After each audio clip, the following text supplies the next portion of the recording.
어디 보면 블라우스부터 끼는 분들이 있거든.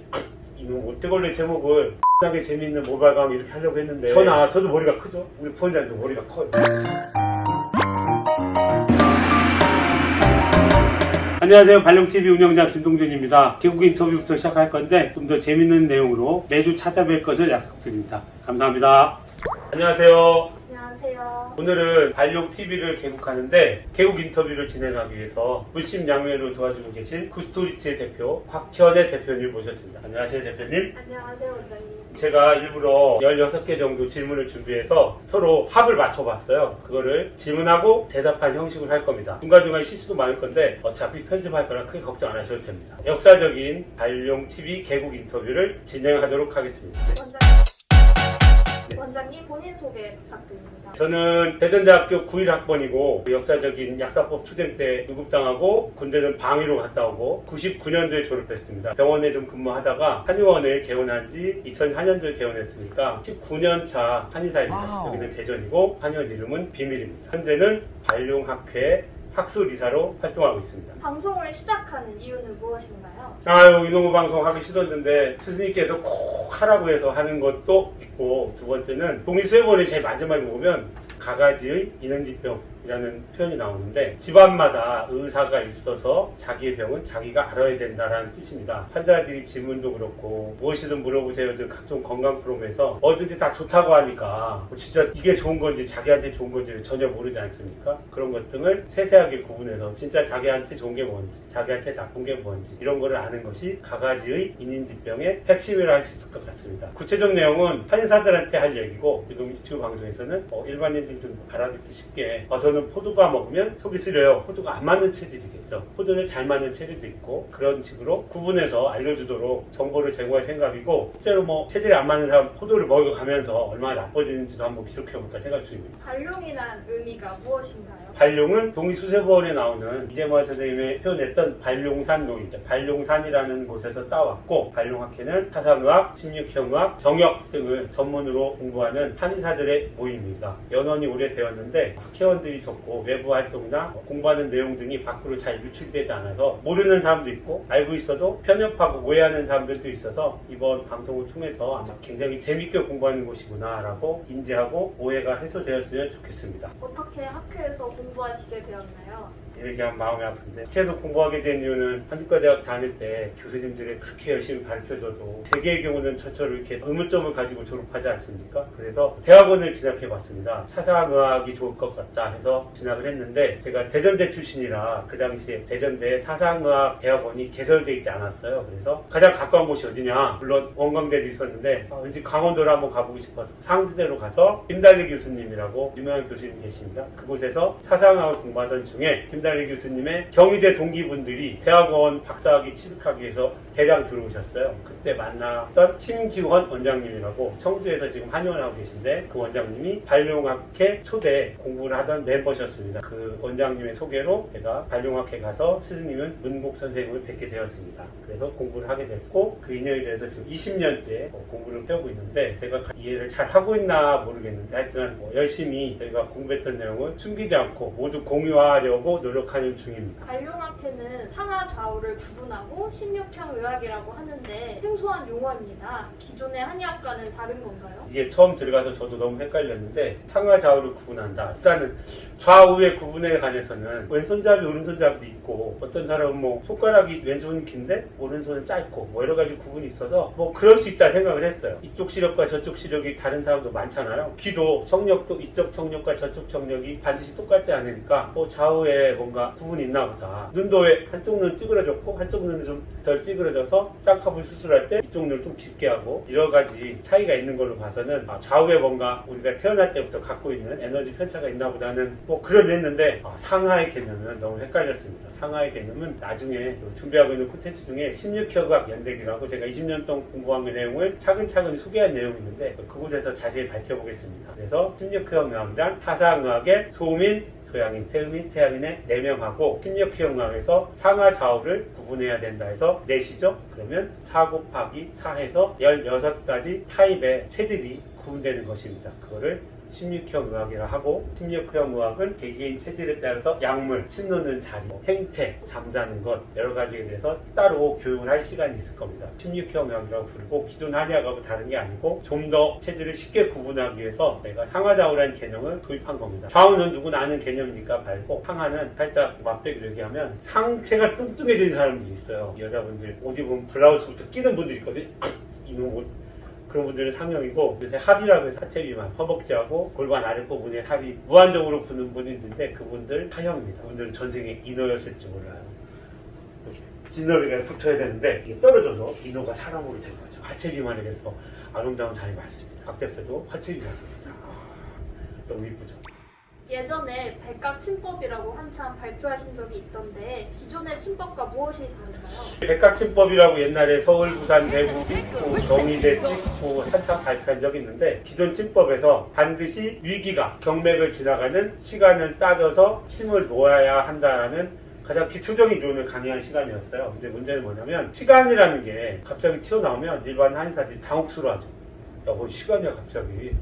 흔히 우리가 아는 좌우류제 침법이나 이런 거에서 갑이래는 무슨 혈이 열리고 이런 개념이 있었는데 그런 것은 제가 끝까지 공부하지 못해서 잘 모르겠고 몸에 위기의 흐름이 있지 않습니까? 누구나 있습니다. 위기의 흐름은 우리가 면역력이라고 흔히 부르는 위기가 몸에 흐를 때 우리가 침을 놓고자 하는 경맥이나 침을 놓고자 하는 혈자리에 그 위기가 지나갈 때 침을 놓아서 사기를 제거하거나 전기를 보충하는 침법을 백각침법이라고 불렀어요. 근데 이게 시간을 맞추는 거다 보니까 다들 너무 힘들어하고 개념이 어렵다라는 말이 많았었죠. 침을 놓을 때 시간이 맞지 않으면 전혀 효과가 없는 건가요? 만약 침을 놓을 때 시간을 고려하지 않아서 효과가 없다면 기존 한의원들이 다 큰 어려움을 겪으셨겠죠. 그렇지 않고 질환마다 시간을 꼭 따져서 놓아야 하는 질병 등이 있습니다. 저희가 이제 한의원이 오래되다 보니까 자폐 아이가 몇 명 치료하러 다니는데 자폐증을 치료할 때 학회에서는 진단을 어떻게 하냐면 만약에 오장이나 육부나 경맥이나 시보락이나 병이 있다고 할 때 어디에 있다고 봐야 하느냐를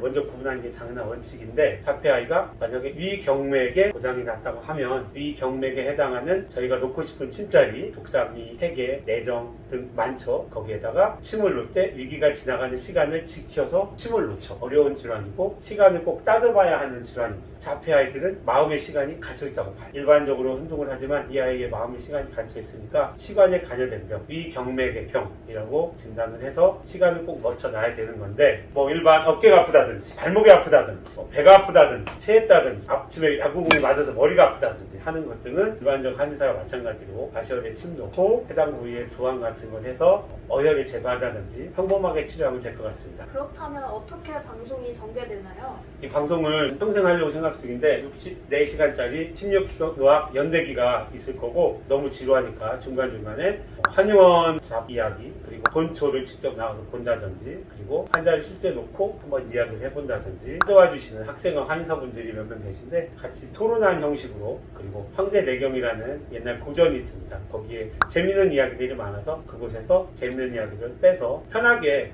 얘기할 수 있는 시간을 가지려고 합니다. 콘텐츠는 무엇을 생각하고 있나요? 갑자기 생각해서 나오는 것도 아니고 일단은 구독자 수가 많아져야 될 텐데 구독자 수는 생각도 안 하고 있습니다. 우리 집 곽 대표만 믿고 재밌게 해주시라고 믿고 콘텐츠는 도움이 되는 전국의 희귀난치 질환 환자들이 보고 아 이게 고칠 수 있는 거일 수도 있겠구나 저곳에 가면 한번 희망을 생길 수 있겠다라는 마음을 먹었으면 좋겠고 한의사들도 관심이 있다면 같이 관심을 좀 가져 주셨으면 좋겠습니다. 주로 누가 들어오면 하나요? 타겟 시청층이 있나요? 사기 시청층을 하면 망한되는데 그러지 않고 초등학생 빼고 다 들었으면 좋겠습니다. 그리고 할아버지 할머니들도 듣고 그리고 한의학에 진심인 한의사들 있으시죠? 되게 한의사들이 공부를 진짜 해야겠다고 마음먹는 순간이 몇 번 있는데 저는 그게 가족이 좀 아플 때라고 생각합니다. 갑자기 아버지나 어머니가 암이나 좀 이상한 질병에 걸리면 그때 갑자기 관심을 갖게 되죠. 어떻게 하지? 암 치료 잘하는 사람이 있다는데 가서 좀 배워야 되나? 뭐 이런 것들도 있고 자기 아이들이 좀 자주 아프면 그때 좀 고민을 하죠. 애들 왜 이렇게 맨날 감기에 걸릴까? 이런 분들한테 도움이 되지 않을까? 그리고 일반적으로 저보다 더 고수이거나 치료도 잘 하시는 분들은 그냥 안 보셨어도 보시면 괜히 혼날 얘기만 하실 거니까 다 아시는 얘기니까 그런 분들은 그냥 스킵 해주시면 될 것 같습니다. 일반인이 보기에 어렵지 않을까요? 일반인 보기에 어려울 수도 있는데 그래도 최대한 재밌게 할 거고, 원래 제가 말을 이렇게 또박또박 잘하는 스타일이 아닌데 원래 말을 좀 막 하는데 처음이라 좀 어렵게 하고 있습니다. 뒤에 가면 본색이 드러나니까 너무 걱정하지 마시고 개그 프로그램처럼 재밌게 봐주셨으면 좋겠습니다. 구독자 수에 연연하지 않는다고 하셨는데 진짜인가요? 처음에 마음은 그렇게 먹었는데 지금은 마음이 전혀 달라졌습니다. 아는 친구들하고 다 전화해서 구독, 좋아요 눌러달라고 꼭 이야기해야 될 것 같습니다. 아니 그래도 뭘 눌러야지 사람들이 알아봐주고 그러지, 조회수 10명 이러면 만드는 사람도 힘들고 하여간에 그렇습니다. 열심히 해보겠습니다. 오프라인에서 따로 강의하실 생각이 있나요? 아니요, 없습니다. 제가 세명대에서 오래 강의를 했는데 되게 학생들이 들을 때는 좀 재미가 없다가 졸업하면 생각나는 강의였습니다. 졸업하면 아 그때 뭐라고 했는데 콕 집어서 얘기하는 이런 것들이 있어서 오프라인보다는 온라인에 집중할 생각입니다. 최근에 매드스트림에서 잘린 모바일 강의는 무엇인가요? 아, 이게 뭐냐면 학회 홍보하고 제가 공부한 걸 좀 알려주려고 메디슴이라고 학술대회 등 진행하는 온라인 플랫폼이 있습니다. 베스트 강의에 이번에 7명을 뽑는다고 해서 지원서를 냈는데 잘렸죠. 말을 잘 못해서 글쓰는 데도 없어서 잘렸는데 모바일 강의였어요. 원래 재미있는 모바일 강의? 우리 송병석 본장님 지금 촬영해주고 계신데 맞나요? 네, 제목 맞습니다. 그거였나? 네. 그렇죠. 제가 원래 제목을 하게 재미있는 모바일 강의 이렇게 하려고 했는데 이러면 안 된다. 원장님의 품이 떨어진다 이래서 안 했죠. 제가 보기에는 막 나갔어야 돼요. 우리가 막 못 나가서 지금 한국에서 못 살아남고 있는 거야. 막 나가야 돼야죠. 며칠 전에 그 귀신 본다는 학생이 왔어요. 여학생인데 제가 이렇게 치료하자고 엄마한테 치료 계획을 말씀드렸는데 엄마가 이제 불안하니까 정신과를 갔는데 약을 받아왔어요. 약 좀 보자 했더니 제가 약을 잘 모르지 않습니까? 인터넷에 다 제조해봤더니 이 여학생이 누가 봐도 우울증이고 양방선생님도 우울증을 했대요. 근데 약은 조현병약, 양극성 장애약, 멜라토닌, 그리고 변비약, 소화제, 혈행개선제, 조현병약, 전신분열증약 약을 8개 처방해줬어요. 근데 애가 먹고 자꾸 살이 찌고 더 깔아진다고 하길래 이런 것들은 저희가 막아야 되지 않겠습니까? 이 모바일 강의 얘기하다가 예를 들고 왔죠. 하여간에 제가 흥분해서 그때 너무 흥분했어요. 그 애가 다시 왔는데 이쁜 아이였는데 얼굴이 푸석푸석해지고 다 망가졌더라고요. 이러면 안 되겠다. 일반인들한테 양약도 골라 먹어야죠. 이런 얘기는 다음에 또 저 하겠습니다. 마지막으로 하실 이야기 있으신가요? 마지막으로 조루증 이야기를 하자고 했는데, 조루증을 굳이 언급한 이유는 조루증 환자는 누가 봐도 조루증인 걸 알 수가 있어요. 쉽게 늙는다라고 표현되는데 안 그래요. 조루증을 왜 조루증인가 하냐면 키가 안 자라는 거는 난장이도 안 자랄 수 있잖아요. 그게 아니고 조루증은 특별하게 머리가 커요. 굉장히 커요. 머리가 특징적으로 크고 얼굴이 작아요. 그리고 머리카락은 태어날 때 다 달고 나오죠. 조루증 발현이 9개월부터 시작되는 사람도 있고 늦으면 25개월인데 머리카락이 25개월쯤 되면 다 빠지기 시작해서 머리카락이 없어요. 누구나 알 수 있어요. 자, 머리가 크면 얼굴이 작아져요. 다시 얼굴이 커지면 머리가 작죠. 왜? 상대적인 거니. 그 사람한테 상대적이어야지. 저도 머리가 크죠. 우리 부원장님도 머리가 커요. 재보니까 저 18cm고 우리 부원장 17.5cm. 머리가 크죠. 근데 머리가 큰 게 중요한 게 아니고 상대적으로 진짜 조루증 환자들 키가 작고 발달이 좋기 때문에 되면 안 커요. 근데 이 사람을 머리가 크다고 진단할 수 있는 게 한의사란. 한의사가 조루증 진단하면 2대. 머리가 크다. 자, 머리가 크면 16평에서 뭐라고 본다? 머리가 크면 소음이 있는 거. 특징적으로 크죠. 얼굴이 작고 머리가 크다. 하나 더 힌트를 줄까요? 얼굴이 작은데 어떻게 알았어요? 귀하고 귀 사이의 거리, 눈하고 눈 사이의 거리가 굉장히 좁아져 있습니다. 저처럼 좁죠. 우리 부원장님도 좁고, 연예인은 말씀해도 되죠? 신동엽 씨 여기가 좀 좁죠. 이런 사람들은 얼굴이 작고 머리가 크다고 하는 거예요. 상대적으로 신동엽 씨가 다 작죠. 근데 그래도 얼굴이 작기 때문에 여러 가지 상황을 봐야겠지만 신동엽 씨 같은 사람이 오면 소음인일 가능성이 높습니다라고 얘기를 하는 거죠. 그래서 조루증은 대표적으로 소음인형 얼굴을 가지고 있다. 최근에 미국에서 약이 개발되었다고 하는데 일반 조루증 환자들이 약을 구하기 힘들잖아요. 조루증이 발현이 천천히 되게 하려면 어떻게 해야 되냐면 소음인 식단을 실천하면 좋죠. 이런 방식으로 일반인한테 좀 도움이 되는 기존 한의학에서 언급하지 못했던 그럴 수도 있어요. 제가 몰라서 하는 얘기가 아닌데 조루증의 대표적인 질환이 이 대처문이 닫히지 않는 거예요. 늦게 닫히고. 그럼 이거는 동의보감 소화문에 보면 대처문이 늦게 닫히면 오지오연 중에 속하거든요. 물론 그곳에 집중해서 치료할 수 있는데 그거는 동의보감적 관점이고 사상학, 심리학적 관점 보면 이거는 소음이 가질 수 있는 대표적인 얼굴이 작다는 게 도대체 뭐야? 머리가 크다는 게 도대체 뭐야? 귀와 귀 사이와 눈과 눈 사이가 거리가 좁은 사람은 이 사람이 얼굴이 작아서 머리가 커 보이는구나 이렇게 볼 수 있다는 거죠. 그러니까 재미있게 사람을 보면 누구나 쉽게 진단할 수 있게. 앞에서 얘기했는데 모바일 강의도 눈썹 모양을 보고 이렇게 진단하는 열나 재밌는 강의였는데 안타깝습니다. 이 모발 강의는 나중에 콘텐츠 중에 시간 할애해서 제가 할 겁니다. 그래서 문화 공짜로 들을 수 있으니까 그때 뵙도록 하겠습니다. 일단 오늘 촬영 여기서 마치고 박 대표님 고생하셨습니다. 감사합니다. 자, 여러분 발룸TV가 개국했습니다. 좀 더 재밌는 콘텐츠로 매주 찾아뵙도록 하겠습니다. 감사합니다.